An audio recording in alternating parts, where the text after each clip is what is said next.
მოგესალმებით. ალბათ ბევრ თქვენგანს სუფიქრია, ზღვაზე დასვენებისას, როცა წყალში შედიხართ, რატომ არის ის მლაშე? ეს ერთი შეხედვით მარტივი, მაგრამ სინამდვილეში ძალიან საინტერესო კითხვაა. მოდი, ამ მოკლე გარჩევაში ერთად ჩავუღრმავდეთ ამ საიდუმლოს და გავიგოთ პასუხი. და აი ისიც, ჩვენი მთავარი კითხვა, რატომ არის ზღვა მლაშე? პასუხის საპოვნელად ჩვენ ერთგვარ დეტექტივებად უნდა ვიქცეთ. შევაგროვოთ სამხილები, დავაკავშიროთ ერთმანეთთან და ბოლოს ამოვხსნათ ეს დიდი ხნის გამოცანა. კარგი, სანამ უშუალოდ მიზეზებზე გადავალთ, მოდი ჯერ გავარკვიოთ საერთოდ რამხელა რაოდენობის მარილზე ალაპარაკი. როცა ვამბობთ ბევრი მარილია, რას ვგულისხმობთ? პასუხი შეიძლება იმაზე ბევრად შთამბეჭდავი იყოს, ვიდრე გგონიათ. მოდი უბრალოდ ერთი წუთით წარმოვიდგინოთ ასეთი რამ. რა მოხდებოდა? დედამიწის ყველა ზღვიდან და ოკეანედან მთელი მარილი რომ ამოგვეღოთ და მთელ ხმელეთზე, ყველა კონტინენტზე თანაბრად გადაგვენაწილებინა. მთელი ხმელეთი დაიფარებოდა. წარმოგიდგენიათ, 150 მეტრის სისქის მარილის ფენით. ეს უბრალოდ გონება מחვილური რიცხვია. აი რომ მიხვდეთ რამხელაა 150 მეტრი, ეს დაახლოებით 45 სართულიანი შენობის სიმაღლეა. წარმოიდგინეთ, რომ ამ ხელა მარილის ფენაზე დაადიხართ. ხომ ხვდებით ახლა, რა წარმოუდგენლად დიდ მარაგზე ვსაუბრობთ.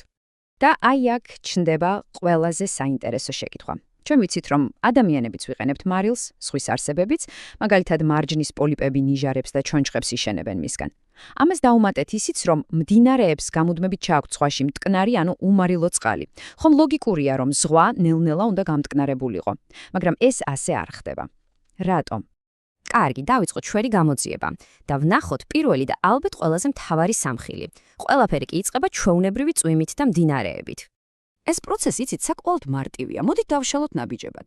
პირველი, როცა წვიმს, ეს წყალი მიცაში ჟონავს.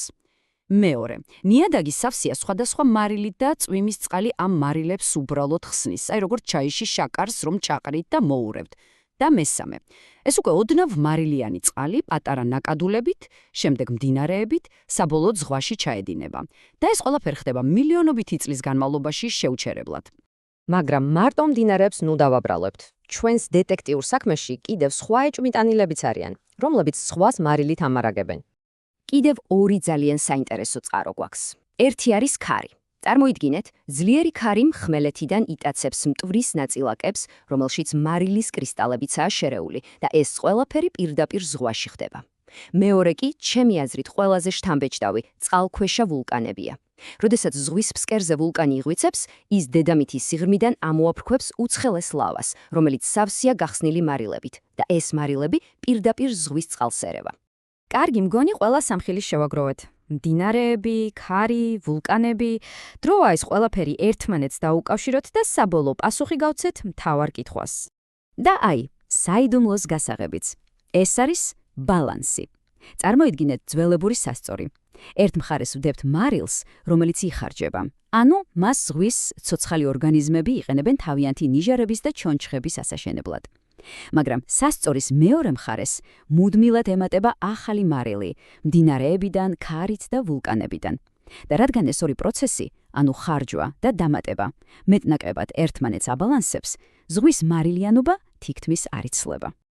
აი სწორედ ამიტომაა, რომ ზღვა არც ზედმეტად მლაშე ხდება და არც ძალიან მტკნარი.